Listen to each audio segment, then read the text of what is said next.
Bueno, hola, buenos días. El día de hoy vamos a ver un caso clínico referente a inmunología. Yo soy la doctora Tania Gisela Delgado Guzmán, residente de segundo año de alergia e inmunología clínica, y agradezco la asesoría de la doctora en medicina María del Carmen Zárate Hernández para la realización de esta presentación. Y vamos a comenzar con la fecha de identificación. Bueno, este es un paciente con iniciales MEEM de sexo masculino. Él es originario de la ciudad de Chiapas, bueno, del estado de Chiapas, de una ciudad que se llama Tapachula. Actualmente él tenía viviendo 2 años en Nuevo Laredo y el interrogatorio fue dirigido indirectamente hacia el padre. El niño pues se dedica a ser estudiante, cuenta con una religión católica y este niño ingresó al servicio de pediatría el 22 de febrero del 2022. Llegó al servicio de urgencias. De antecedentes serofamiliares, bueno, de importancia, la abuela materna es originaria de Veracruz, aparentemente está sana. El abuelo materno es originario también de Veracruz, aparentemente está sano, sin ninguna comorbilidad.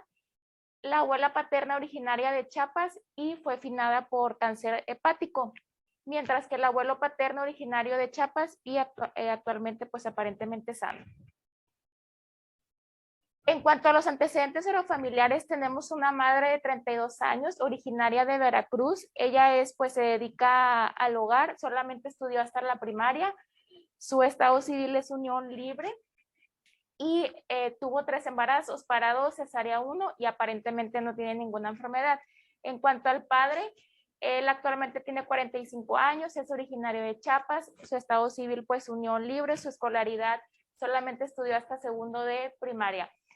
Este paciente cuenta con 2 hermanos aparentemente sanos, también tiene medios hermanos, 3, un hombre y 2 mujeres aparentemente sanos. Y pues niega algún antecedente familiar con infecciones, también con sanguinidad, todo negativo, o muertes tempranas, también todo negativo.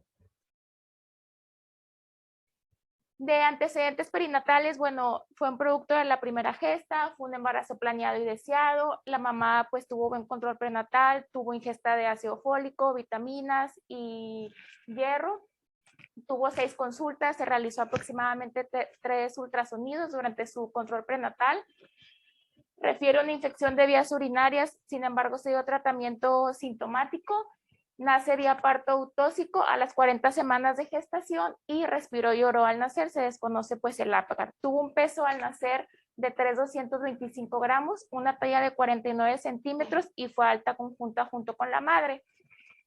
El tamiz natal, aparentemente la mamá lo reportó como normal y la onfalorexis refiere la caída a los 10 días. Este fue alimentado con seno materno hasta la edad de los 6 meses y refiere aparentemente el esquema de vacunación incompleto, le falta el refuerzo de la TDA, sin embargo no mostró la cartilla. De antecedentes personales patológicos, pues todo fue negativo. Ningún antecedente refieren los familiares del niño. Bueno, y el motivo de interconsulta se realizó el 4 de marzo del 2022. Esto fue por sospecha de error innato de la inmunidad o sospecha de inmunodeficiencia primaria. En cuanto a su padecimiento actual, él inició padecimiento actual un mes previo a su ingreso al presentar un cuadro de dolor costal izquierdo, el cual fue aumentando en intensidad sin ninguna irradiación. Posteriormente se agregaron picos febriles entre 38 grados y 39 grados, alrededor de 3 veces por semana desde las últimas semanas con aparición diaria. También refiere que presentaba diaforesis nocturna, acude en 3 ocasiones con un médico particular, esto fue allá en Nuevo Laredo, donde al paciente pues le dieron tratamiento sintomático, fue a consultar con diversos médicos, en una ocasión le dieron antibiótico de última cefalosporina de tercera generación, se le indicó ceftriaxona, se aplicó aproximadamente 3 dosis de intramuscular. Sin embargo, no tuvo ninguna mejoría hasta que el último doctor le indicó una radiografía donde ahí se evidencia un derrame pleural. Entonces, una semana previa a su ingreso, este paciente empieza con disnea de medianos esfuerzos, por lo que, bueno, lo que ya mencioné, y el médico de Nuevo Laredo lo refiere acá al hospital universitario, pues para su manejo. A su ingreso a urgencias, esto fue sacado de la nota de ahí de urgencias pediatría, se recibe un paciente con datos de dificultad respiratoria, refieren que tenía taquipnea, llegó saturando 96%. En cuanto a los campos pulmonares, con hemitórax izquierdo hipoareado, como podemos ver en esta radiografía donde se evidencia pues el derrame pleural masivo del lado izquierdo y el hemitórax derecho se encontraba pues bien areado.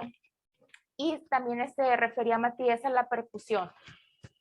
Entonces el día 23, o sea, un día después de su ingreso, le deciden colocar por parte de cirugía pediátrica una sonda pleural. A su ingreso se le tomó una biometría hemática donde la única alteración, pues tenemos una ligera elevación de los leucocitos y también tenemos trombocitosis y todo lo demás pues se encontraba dentro de parámetros normales.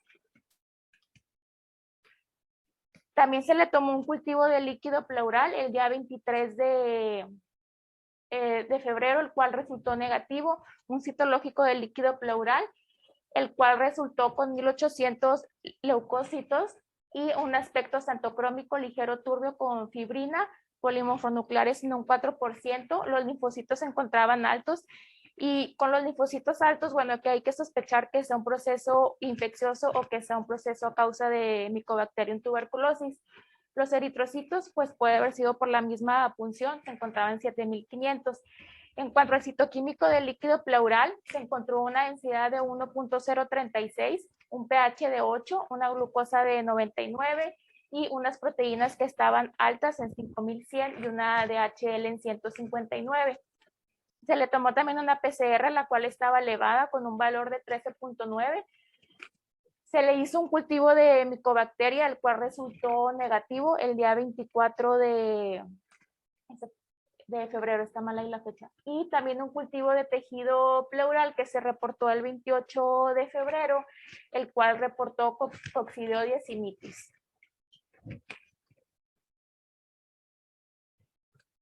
Esta radiografía es del 28 de febrero del 2022. Como podemos ver, pues ya se ve mejor en cuanto a la de su ingreso, en cuanto al derrame pleural. Y también se le hizo una biopsia pleural parietal el día 2 de marzo del 2022, donde se identificaron estructuras micóticas consistentes con coccidiomicosis. Por lo tanto, se hace el diagnóstico en este paciente de coccidiomicosis diseminada. ¿Por qué diseminada? Porque había afectación de la pleura. Ese día que se fue a valorar por parte de nosotros, el día 4 de marzo del 2022, bueno, en cuanto a lo pulmonar, se encontró un paciente pues que no tenía suplemento de oxígeno, saturaba 96% del aire ambiente, tenía la sonda pleural del lado izquierdo con un gasto seroso. A la auscultación pues se escuchaba en cuanto al hemitórax derecho una buena entrada y salida de aire, en cuanto al hemitórax izquierdo pues se encontraban los ruidos respiratorios disminuidos. En cuanto al hemodinámico, pues se encontraba un paciente hemodinámicamente estable, los signos vitales estaban dentro de parámetros normales. Aquí está con un peso de 43 kilos, frecuencia respiratoria de 22, una frecuencia cardíaca de 85, una temperatura de 36.5 y bueno, 96% estaba saturado. Y en cuanto a lo infeccioso, este paciente había estado presentando picos de manera intermitente. Se comentó con infectología los que decidieron iniciar anfotericina B liposomal, el cual es el tratamiento de base ante un paciente con coccidiomicosis. En cuanto a lo digestivo, pues encontrar el paciente tolerando la vía oral adecuadamente. Y en cuanto a lo neurológico, pues el paciente no tenía ningún déficit neurológico y estaba activo, reactivo, sin ningún movimiento anormal. El día 5 de marzo se decide retirar la sonda pleural, esto por parte de cirugía pediátrica, y se inicia la anfotericina B liposomal el día 6 de marzo del 2022. Ya con la interconsulta de nosotros le solicitamos un perfil de inmunoglobulinas, los cuales la única alteración es que tenía una IgA elevada en 382.5 miligramos y las demás inmunoglobulinas se encontraban de parámetros normales.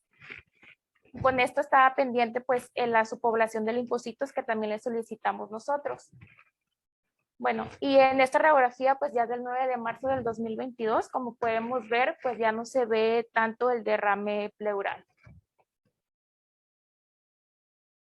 Se pide la subpoblación de linfocitos, los cuales el resultado se reporta el 14 de marzo del 2022, donde estos están dentro de parámetros normales.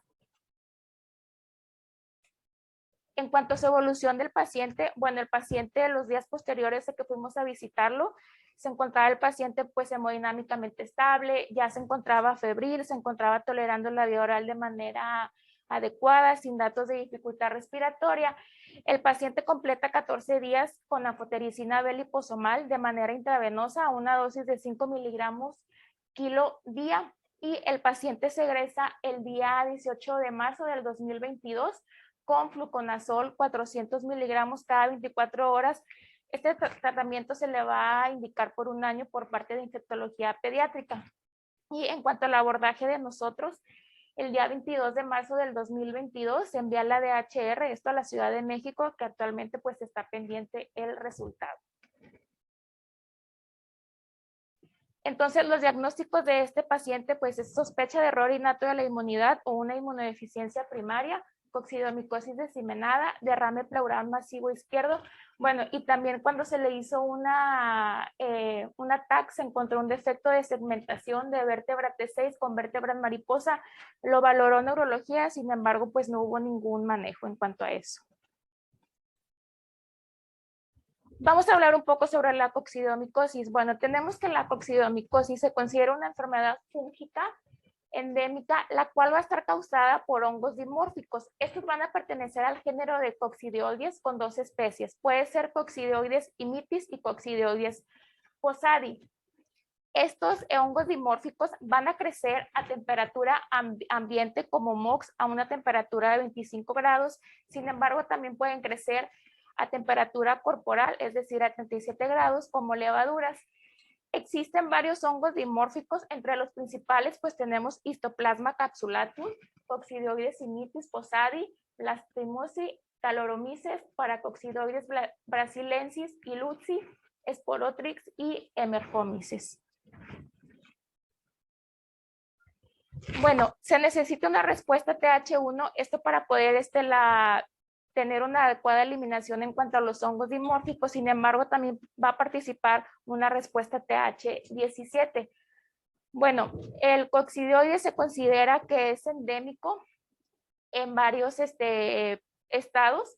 En cuanto al coccidioides imitis, se considera que es endémico en California, en Utah, en Washington, mientras que el coccidioides posadi se considera que es endémico en Nevada, en Arizona, en Nuevo México, en el oeste de Texas, en México, en América Central y del Sur. Sin embargo, estas dos especies también se ha encontrado que pueden existir en estos estados, que es Baja California, Nuevo León, Sonora, Coahuila, Tamaulipas y la parte del noroeste de Chihuahua.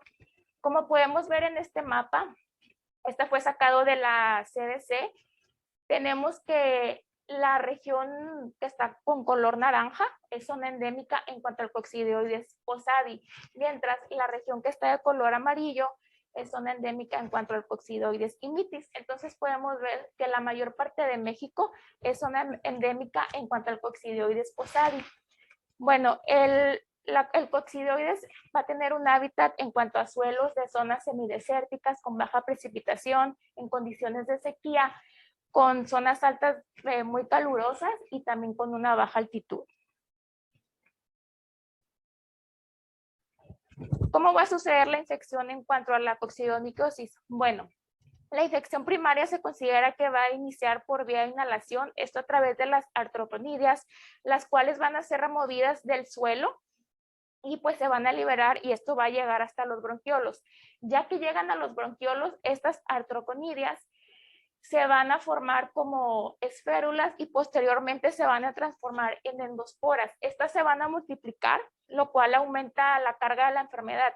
Esto quiere decir que solamente una artroponidia es capaz de producir enfermedad causada por coccidioides.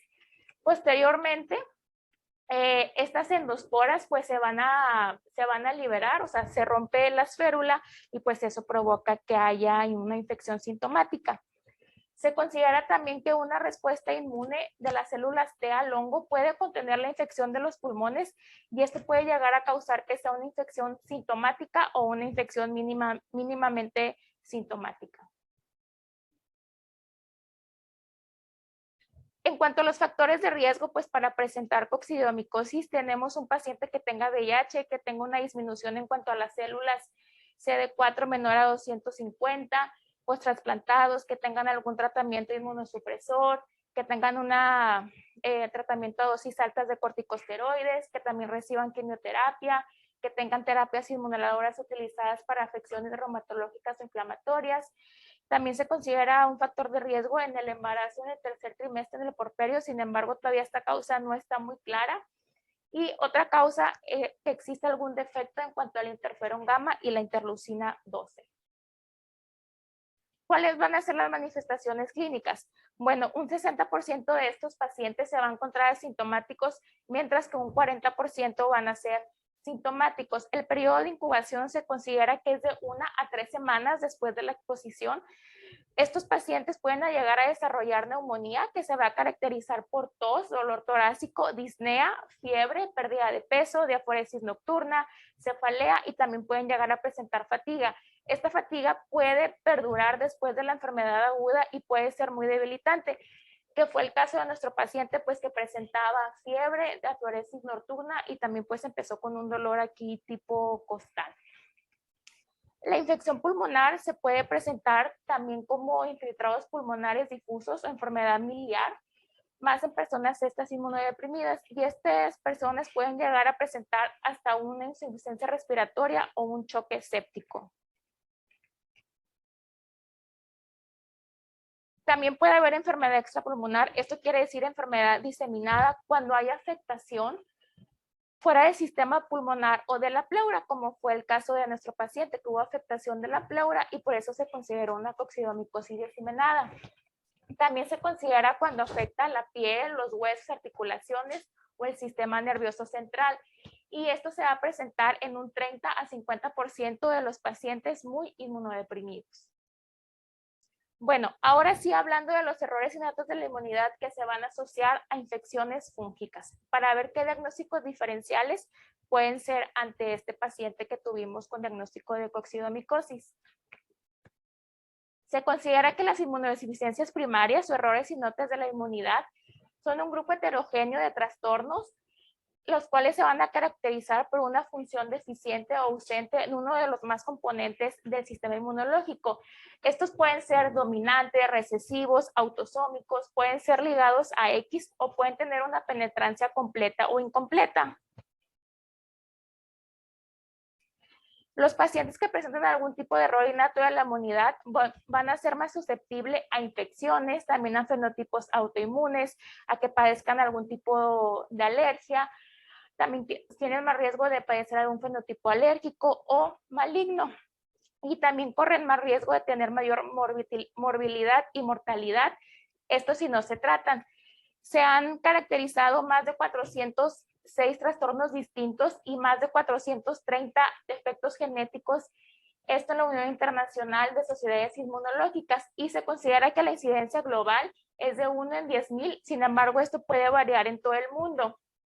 También se dice que los errores innatos de la inmunidad se clasifican de acuerdo a la afectación del sistema inmune, ya sea innato o adaptativo.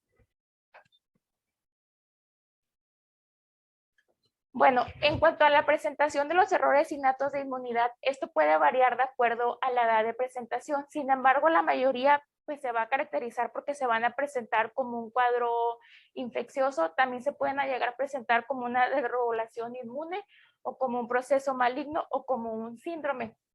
Y aquí en este mapa podemos ver en cuanto a la prevalencia pues de México, se dice que es 1 a 2 a 100,000.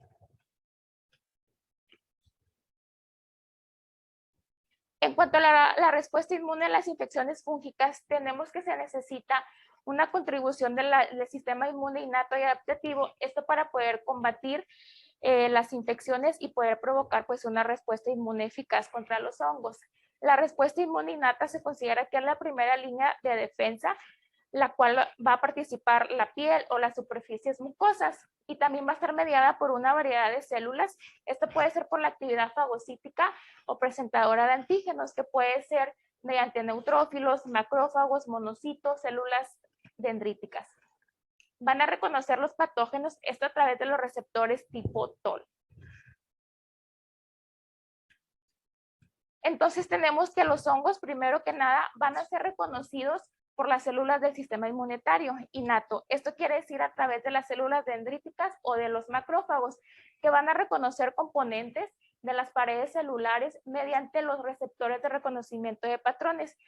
Y se considera que los principales van a ser receptores tipo TOL, receptores de lectina tipo C, receptores similares al gen 1 inducibles por ácido retinoico, receptores similares al dominio de oligomerización de nucleótidos.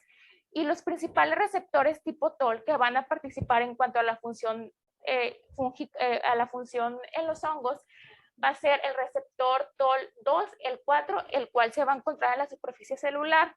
Y en cuanto al receptor TOL9, este se va a encontrar de manera intracelular. Y estos van a emitir señales a través de una proteína adaptadora llamada factor de diferenciación mieloide 88, la cual va a activar la producción de factor de necrosis tumoral, interleucina 6, 12, especies reactivas de oxígeno e interferón tipo 1. Entonces, aquí tenemos un diagrama en cuanto a la inmunidad innata y la inmunidad adaptativa. Tenemos que en cuanto a la inmunidad nata, el hongo va a atravesar la superficie mucosa y este hongo patógeno se va a unir a los receptores de reconocimiento de patrones, lo cual empieza pues la respuesta innata, y esto va a activar la fagocitosis y también la desgranulación de los neutrófilos, y pues va a empezar la respuesta inflamatoria, se va a liberar interleucina 10, 12 y 18. En cuanto a la inmunidad adaptativa, tenemos que se va a empezar con la célula presentadora de antígeno, que va a ser la célula dendrítica, la cual se va a diferenciar en célula T, y esta célula T se va a diferenciar en célula TH1, la cual va a liberar interferón gamma, factor de necrosis tumoral, célula TH2, la cual va a liberar interleucina 4, interleucina 5, y célula T reguladora, la cual va a liberar factor de transformante beta e interleucina 10. Existen varios errores innatos de la inmunidad, los cuales se pueden asociar a infecciones fúngicas. Si hay un déficit inmunológico en cuanto a lo humoral, de estos pueden ser varios. Pueden ser ligado al cromosoma X autosómico, a gamaglobulinemia severa, inmunodeficiencia común variable, que esta es la que voy a hablar ahorita más adelante, deficiencia selectiva de IgA. Sin embargo, aquí las infecciones fúngicas se consideran improbables, pero a excepción de la inmunodeficiencia común variable cuando hay un defecto en las células T. En cuanto al déficit celular y combinado, puede ser inmunodeficiencia combinada severa, deficiencias de molécula de complejo mayor de histocompatibilidad, defectos de reparación del ADN, síndrome de DiGeorge, síndrome de hiper-IgM, síndrome de Wiskott-Adris. Y aquí va a ser dependiendo de la función del déficit inmunitario, que pueden llegar a presentar cándida, aspergillus, criptococos o infecciones por hongos dimórficos.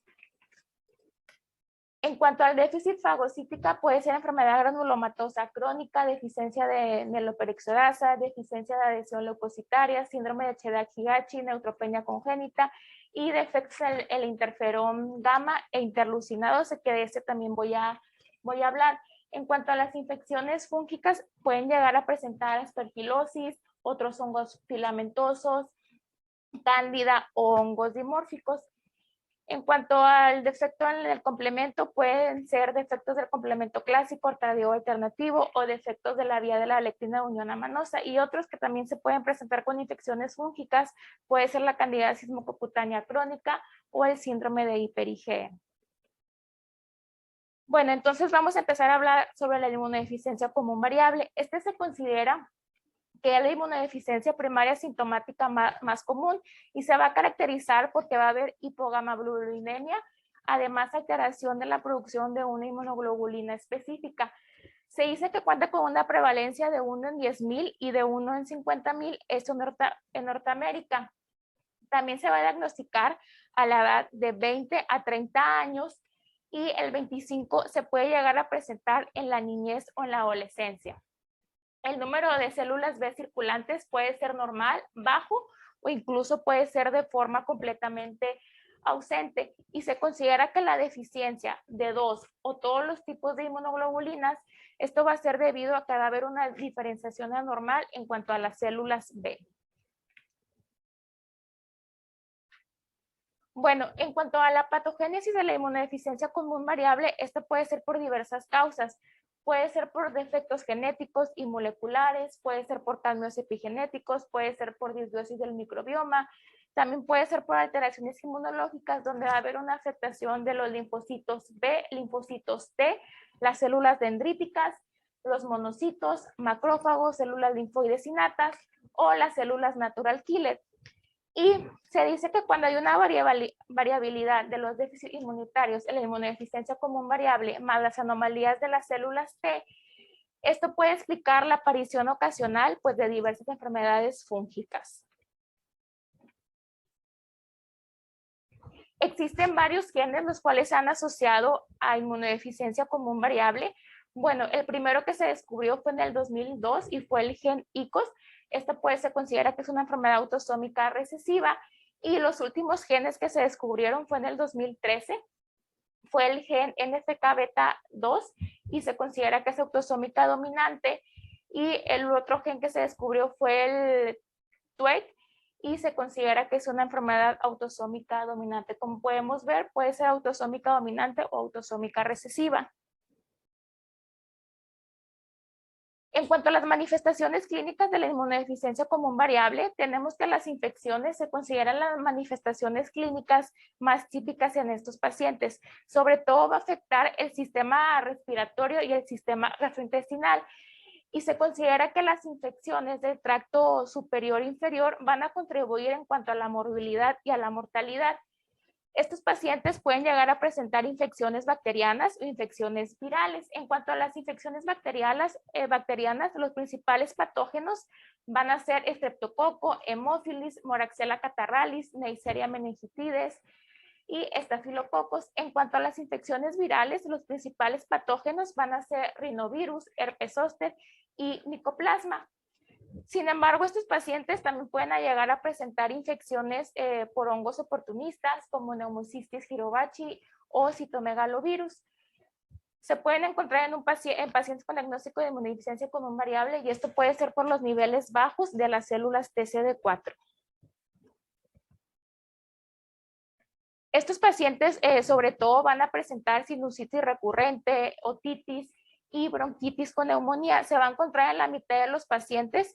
Los pacientes pediátricos sobre todo se van a presentar con otitis media común de repetición y también se pueden llegar a ver bronquiectasias y enfermedad pulmonar intersticial, las cuales van a ser complicaciones pulmonares, esto de las infecciones recurrentes y graves. También pueden llegar a presentar infecciones del tracto gastrointestinal, sobre todo en un 40%, que se va a caracterizar por una diarrea crónica o ya sea aguda. Los principales patógenos va a ser Yarda lamblia, Campylobacter jejuni y Salmonella. Estos pacientes se ha encontrado que no existe una mayor prevalencia en cuanto a la infección de Helicobacter pylori a comparación de pacientes sanos. Y esto se dice que puede ser debido a que los pacientes con inmunodeficiencia común variable toman antibióticos profilácticos, lo cual pues disminuye el riesgo de presentar Helicobacter pylori.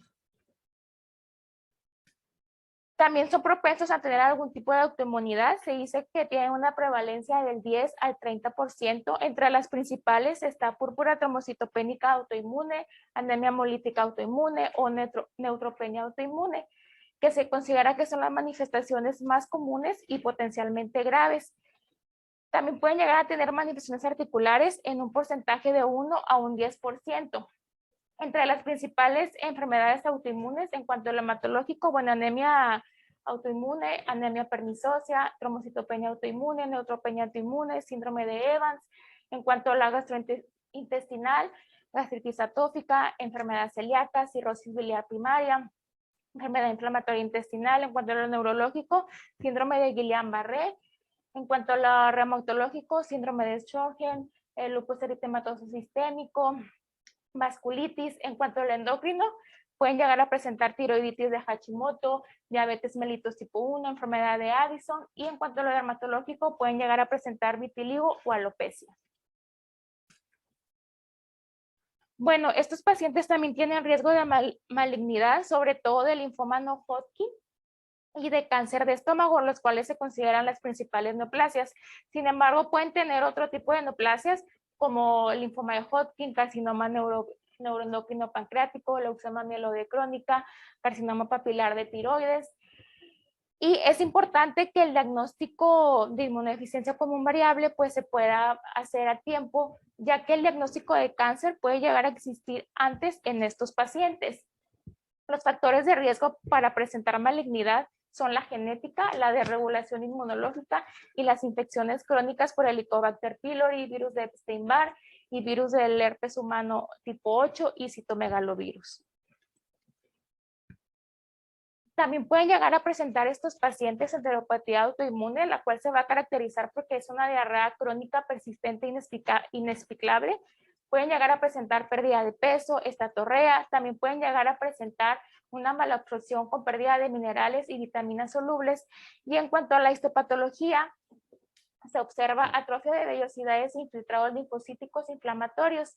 Y se dice que del 12 al 42% pueden llegar a desarrollar enfermedades alérgicas, esto debido a una desregulación inmunológica con sesgo hacia un fenotipo tipo TH2, y se considera que el 10% pueden llegar a presentar una elevación de la fosfatasa alcalina. Bueno, estos son diversos artículos que hablan sobre pacientes que presentaron algún tipo de infección fúngica en pacientes con inmunodeficiencia común variable. El primero es de un paciente con histoplasmosis diseminada en un paciente con inmunodeficiencia común variable.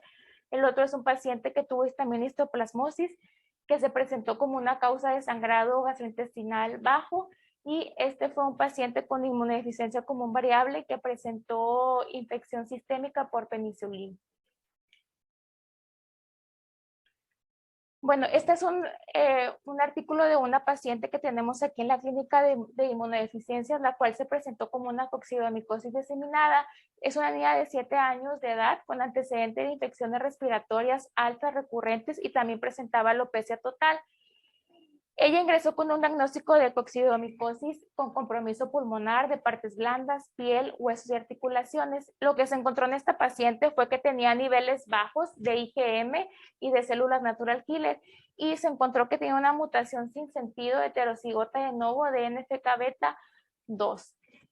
Y esta paciente se trató con anfotericina B liposomal y traconazol con desbridamiento quirúrgico, y se considera que es el primer reporte de caso de coccidomicosis en un paciente con una variante patogénica de NFK beta 2. Bueno, en cuanto al diagnóstico, existen diversos criterios de acuerdo a la Sociedad Europea de Inmunodeficiencias, la cual deben de presentar al menos uno de los siguientes. Esto quiere decir que tengan mayor susceptibilidad a una infección, que tengan manifestaciones autoinmunes, que tengan enfermedad granulomatosa, que tengan linfoproliferación policlonal inexplicable, que tengan un miembro de la familia por lo menos que esté afectado con deficiencia de anticuerpos, y que tengan una disminución marcada de IgE y disminución marcada de IgA con o sin IgM baja. También deben de presentar al menos uno de los siguientes. Esto quiere decir escasa respuesta de anticuerpos a las vacunas, las células B de memoria que se encuentren bajas, al menos al 70% del valor normal, cuando ya se excluyeron otras causas secundarias de hipogamalobulinemia. Y el diagnóstico se va a establecer después del 4º año de vida, pero los síntomas pueden estar presentes desde antes. También que haya sin evidencia de profunda de células T, definida como dos de los siguientes: células CD4 de 2 a 6 años menor a 300, de 6 a 12 años menor a 250, mayor a 12 años menor a 200, y el porcentaje de células CD4 vírgenes de 2 a 6 años menor a 25%, de 6 a 16 años menor a 20% y mayor a 16 años y menor a 10%, y que haya una proliferación de células T ausente.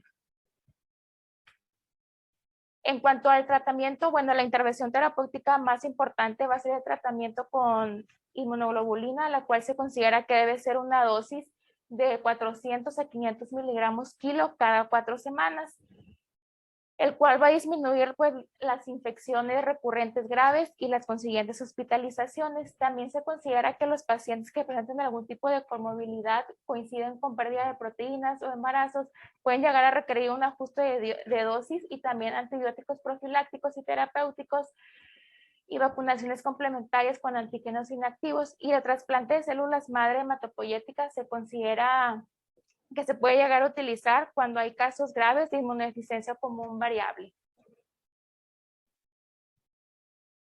Bueno, ahora vamos a hablar un poco en cuanto a la inmunodeficiencia combinada severa, la cual se va a caracterizar porque hay una deficiencia de la función de células T, B y a veces de las células natural killer. Estos pacientes van a tener más susceptibilidad a infecciones que no se pueden manejar ni controlar. Es por eso que se necesita pues que sea un diagnóstico temprano, ya que estos pacientes tienen más riesgo de mortalidad en un 100% aproximadamente. La muerte se relaciona con la infección de forma general, ocurre entre el año y los 2 años, esto si no pues se trata. Estos trastornos pueden llegar a presentar verdaderas emergencias pediátricas y la falla para generar células T puede deberse a defectos intrínsecos en los precursores de células T que van a impedir su supervivencia.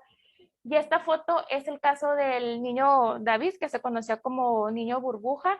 Este niño nació en 1971, el cual tenía el antecedente de que la mamá ya había tenido una pérdida de un niño a los 7 meses por un SCID, o sea, por inmunodeficiencia combinada severa, y ya se conocía que la mamá tenía un defecto genético que era precursor en cuanto a SCID. Entonces a este paciente se le hizo el diagnóstico 10 años posteriores de una deficiencia de interleucina 2 receptor gamma ligada al cromosoma X. Entre las manifestaciones clínicas de estos pacientes van a iniciar antes de los 6 meses de vida. Estos pacientes tienen una susceptibilidad aumentada y presentan infecciones graves o persisten por cualquier tipo de microorganismos. También van a ser susceptibles a presentar infecciones ya sea por bacterias, virus, hongos y micobacterias. Entre las principales puede ser Pneumocystis jirovecii, citomegalovirus, Candida albicans, que se puede llegar a presentar como aftas orales, neumonías o meningitis, y también pueden llegar a presentar aspergilosis. También pueden tener falla de medro o diarrea crónica, y la candidiasis oral persistente en un recién nacido o un niño pequeño puede ser de hecho un síntoma de una inmunodeficiencia combinada severa. En la exploración física en estos pacientes se puede llegar a encontrar ausencia de tejido linfoide, de amígdalas y ganglios linfáticos. También puede haber ausencia de timo por estudios de imagen. En la radiografía de tórax o por ultrasonido pueden tener estos pacientes talla baja. También puede haber hepatomegalia, esplenomegalia y un rash, sobre todo en el síndrome de Omen, y también pueden llegar a presentar microcefalia. En cuanto al diagnóstico, bueno, este se va a hacer mediante la biometría hemática, donde se va a encontrar la linfopenia, también el perfil de inmunoglobulinas, donde se va a encontrar hipogamaglobulinemia, y la subpoblación de linfocitos va a haber una disminución de linfocitos T, CD3, CD4, CD8, con o sin disminución en el número de linfocitos B, es decir, CD19, y o células natural killer, es decir, células CD16 o CD56. Es importante en estos pacientes también descartar infecciones por microorganismos específicos como las micobacterias, Pneumocystis jirovecii, citomegalovirus, bacterias gram negativas, virus respiratorios, hongos como cándida o aspergillus. Y el diagnóstico definitivo, bueno, va a ser a través de la identificación de mutaciones. También se va a encontrar ausencia o un número muy bajo de células T, esto quiere decir menor a 300 células, y ninguna muy baja función de las células T en un menor a 10% del límite inferior normal.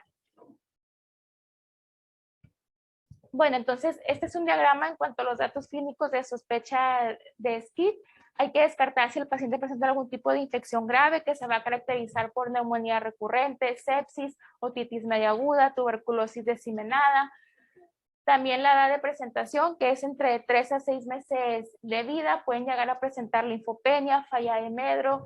La historia familiar también es importante. También identificar cuando hay un germen oportunista, como Pneumocystis jirovecii, citomegalovirus, aspergillus, cándida, micobacterias, otros. Y los sitios de infección pueden ser en piel, pulmón, gastrointestinal, mucosas, tuberculosis ganglionar o tuberculosis diseminada. En cuanto al tratamiento, bueno, hay que iniciar con las medidas generales de tratamiento, esto ante la sospecha de este tipo de enfermedad, esto para poder prevenir las infecciones.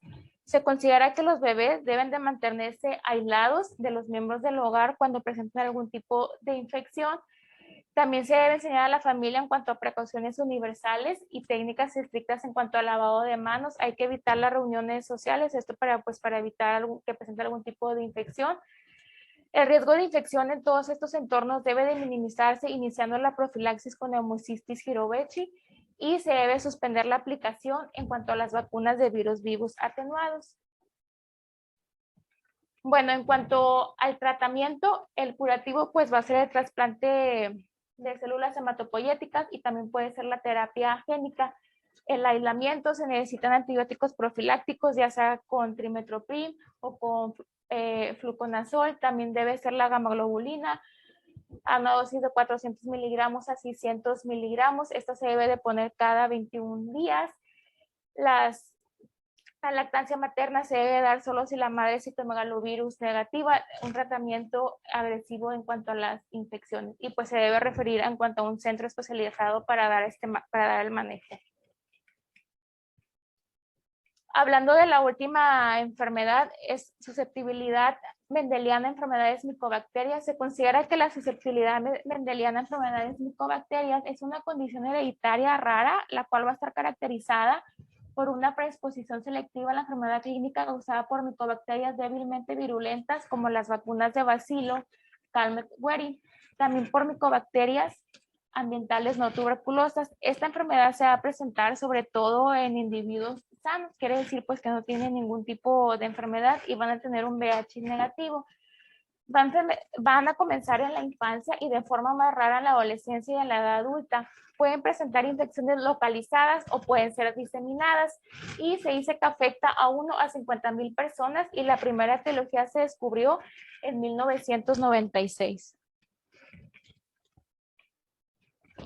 Estos pacientes también pueden ser vulnerables a Mycobacterium tuberculosis más virulenta, sin embargo, también pueden llegar a presentar infecciones causadas por diversas bacterias intramacrofágicas como listeriosis, nocardiosis, Klebsiella, candidiasis fúngica, histoplasmosis, paracoccidomicosis, coccidomicosis y parásitos como leishmaniasis o toxoplasmosis. Y también pueden llegar a presentar formas leves de candidiasis mucocutánea crónica. Y el eje interleucina 2, interleucina 23 y el gen 15 estimulado por interferón gamma va a ser fundamental para la defensa del huésped contra la infección por las micobacterias. Y se considera cuando hay alguna anomalía en estos componentes de este eje, va a dar como resultado una producción deficiente de interferón gamma o una respuesta deficiente en cuanto a interferón gamma. Entonces, ¿qué es lo que va a pasar? ¿Cómo va a actuar esta vía? Bueno, se considera que la célula fagocítica es la principal que va a ayudar a combatir las infecciones, y esto va a estar dado por la célula dendrítica o el macrófago. Entonces, cuando sucede la fagocitosis mediante el macrófago, se va a liberar interleucina 12p40 e interleucina 12p35, el cual va a activar a la célula natural killer o célula TH1, y esta se va a unir al receptor interleucina 12 receptor, que va a estar compuesto por 2 subunidades, que es el beta 1 y beta 2, y esta va a estar unido a la quinasa TYK2. Entonces va a suceder la traducción de señales mediante el STAP 4, por lo que se va a liberar el interferón gamma, y este interferón gamma se va a unir al receptor del macrófago, que va a estar compuesto por 2 subunidades, el receptor 1 y receptor 2. Todo esto va a hacer que se active el macrófago y a la larga pues va a causar que haya la muerte de las micobacterias. Entonces, si hay algún defecto aquí, pues va a provocar que haya susceptibilidad mendeliana a micobacterias. Puede existir diversas mutaciones genéticas. Se considera que la mutación más frecuente, en un 40%, es la mutación en el gen interleucina 12 receptor beta 1, la cual se considera que es autosómica recesiva. Tiene predisposición a infecciones micobacterias, también pueden llegar a presentar infecciones por salmonela y también pueden llegar a presentar infecciones por hongos. Entre los principales está Paracoccidoides brasilensis, candidiasis mucocutánea crónica o leishmaniasis. Bueno, las enfermedades susceptibles a micobacterias se puede dividir en aislada o sindromática. La aislada quiere decir que hay una predisposición selectiva a una o más infecciones micobacterianas y relacionadas, y en cuanto a la sindromática, quiere decir que hay una combinación del fenotipo infeccioso de la enfermedad por micobacterias con fenotipos clínicos adicionales o fenotipos infecciosos o otros fenotipos. En total se han descubierto 18 genes causantes y también 33 etiologías genéticas. Y aquí podemos ver pues ya más desarrollado todos los genes los cuales se pueden llegar a verse afectados. Las manifestaciones clínicas pueden ser desde una infección localizada hasta una infección diseminada, la cual van a presentar granulomas. En cuanto a la deficiencia completa, la cual va a ser recesiva de interferón gamma, esta va a tener un inicio temprano, antes de los 3 años, van a ser susceptibles a infecciones por micobacterias graves de inicio temprano, los cuales pueden llegar a presentar granulomas profundos. Estos granulomas pueden ser mal delimitados y también pueden ser lepromatosos. Van a estar compuestos por múltiples bacilos ácido resistentes. También pueden llegar a presentar infecciones virales, esto por citomegalovirus y el virus herpes humano tipo 8. En cuanto a las deficiencias parciales de interferón gamma receptor, estos pacientes pueden llegar a presentar las infecciones micobacterianas más adelante en la vida. Se va a caracterizar porque van a presentar granulomas, van a responder bien a los antibióticos y pueden llegar a presentar salmonellosis, notifoidea, histoplasmosis o listeriosis o coccidioides, y también se han desarrollado casos de osteomelitis. Bueno, la frecuencia de osteomelitis sobre todo va a ser alta en pacientes que van a presentar deficiencia de interferón gamma receptor 1, deficiencia de interferón gamma receptor 2 o STAT1. Esto va a ser porque la señalización de interferón gamma pues se va a encontrar deteriorada. Las respuestas inmunitarias deterioradas a los virus con algunas etiologías genéticas se pueden llegar a presentar pues en todas estas deficiencias. En cuanto a la deficiencia de interleucina 12 receptor beta 1, esta va a ser muy similar a la deficiencia parcial de interferón gamma receptor, pero la salmonelosis notifoidea va a ser más frecuente en un 50%. Tienen susceptibilidad a Mycobacterium tuberculosis, también pueden llegar a presentar granulomas, los cuales van a ser multivacilares. Y esta enfermedad puede ser muy heterogénea, ya que puede ser desde la muerte temprana en la infancia hasta pasar a la etapa adulta de manera asintomática. Pueden llegar a presentar candidiasis mucocutánea recurrente o persistente. También pueden llegar a presentar leishmaniasis recurrente o toxoplasmosis y Klebsiella pneumoniae. También se han reportado pacientes que pueden llegar a presentar infecciones por paracoccidiosis brasilensis, coccidioides, cistoplasma y Cryptococcus neoformas. Bueno, este es el caso de un paciente que se presentó como coccidiosis diseminada refractaria y micobacterias, donde se le encontró una deficiencia del interferón gamma. Fue un paciente que desde los 11 meses de edad, el cual era originario de Texas, empezó con sibilancias, tos, fiebre, la cual fue progresiva de un mes de evolución, donde se encontró infiltrados en el lóbulo superior y medio derecho con derrame pleural y leucocitosis. Se encontró un cultivo donde había Mycobacterium Chelonis. A los 11 años, este paciente volvió a presentar otra infección, la cual se caracterizó por fiebre, tos, anorexia, pérdida de peso, eritema nodoso, y se le encontró una masa en el lóbulo inferior derecho con adenopatías mediastínicas ciliares. Se le realizó una PPD, la cual estaba negativa, se le realizó anticuerpos anticoccidales, los cuales estaban positivos, 1 en 0,24. Después se le hizo una gammagrafía ósea en T12 y L4 y las áreas de unión costovertebral derecha en T4 y T10, las cuales correspondían a osteomelitis coccidioidal. Y a los 22 años, este paciente presentó destrucción progresiva de su columna cervical, el cual provocó inestabilidad y un absceso retrofaringeo. Este paciente ya con el diagnóstico ya establecido, bueno, se le dio tratamiento con fluconazol y con interferón gamma, el cual respondió de manera adecuada. En cuanto al diagnóstico de este tipo de enfermedad, bueno, en las regiones del mundo donde la vacunación de BCG es de rutina, la enfermedad clínica por BCG podría ser la primera y única característica de presentación. Primero que nada, hay que hacer un abordaje inicial en cuanto al error innato de la inmunidad. En la citometrografía de flujo se puede identificar interferón gamma receptor 1, interferón gamma receptor 2, STAT1, interleucina 12 receptor beta 1, interleucina 12 receptor beta 2 y factor regulador de interferón 8. También la producción de citocinas en cuanto al interferón gamma e interleucina 12 por estimulación en sangre entera o células mononucleares sanguíneas periféricas por citometría de flujo o ELISA, y el diagnóstico de confirmación pues va a ser mediante la secuenciación genética. El tratamiento de este tipo de enfermedad, bueno, esta va a ser a base de agentes antimicrobacterianos de múltiples fármacos, los cuales se van a tratar pues para tratar las micobacterias según el microorganismo causante y los síntomas.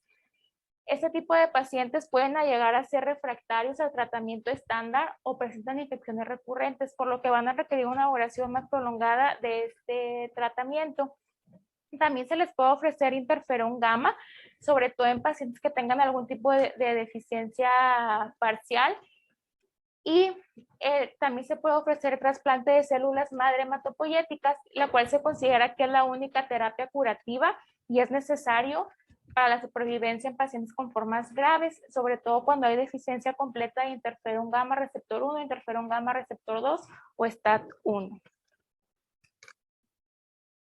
Este fue un artículo el cual habla sobre las características clínicas inmunológicas en pacientes pediátricos con coccidomicosis del noreste de México, donde se evaluaron a pacientes pediátricos. Los pacientes eran menores de 15 años, los cuales tenían diagnóstico de coccidomicosis en 2 hospitales de tercer nivel de atención del noreste de México en el periodo de 2008 al 2012. A estos pacientes se les realizó una historia clínica inmunológica. Se les tomó nivel de inmunoglobulinas, también se les tomó niveles de linfocitos T, B, natural killer y NBT. En total se incluyeron 30 pacientes. ¿Y qué fue lo que se encontró en este reporte? Bueno, que la coccidosis pulmonar residual fue el tipo de presentación clínica encontrada en 16 pacientes. Se encontró inmunodeficiencia primaria humoral en 3 pacientes, esto quiere decir en un 10%. Se encontró inmunodeficiencia secundaria en 3 pacientes, esto quiere decir en un 10%. Y en el 33% de los pacientes se observó una elevación de la IgG, probablemente secundaria a una estimulación humoral por la infección micótica crónica. Y en un 20% de los pacientes se encontró algún tipo de inmunodeficiencia. Estas fueron las características de los pacientes los cuales se reportaban. Por ejemplo, como podemos ver en este paciente, en la citometría de flujo se encontró un déficit en número y porcentaje de linfocitos B, se encontró una IgA, IgG e IgM disminuida y se le hizo un diagnóstico de inmunodeficiencia común variable. En este paciente se encontró la IgG2 disminuida y se le encontró una inmunodeficiencia selectiva de IG2. Bueno, y la IgE se encontró que estaba elevada en un 20%, como fue el caso de nuestro paciente. Y ya por último, ya como conclusiones personales, tenemos que los errores innatos de la inmunidad son un grupo de trastornos que involucran uno o múltiples componentes del sistema inmune, por lo que hay un aumento en cuanto a las infecciones. También la inmunidad innata y la inmunidad adaptativa va a ser necesaria esto para poder ejercer una respuesta efectiva en cuanto a los hongos, y las infecciones fúngicas pueden ser un síntoma de presentación de una inmunodeficiencia primaria, por lo que es necesario ante cualquier paciente, por ejemplo, este paciente que tenía coccidomicosis diseminada, pues descartar un error innato de la inmunidad. Y ya sería todo por mi parte.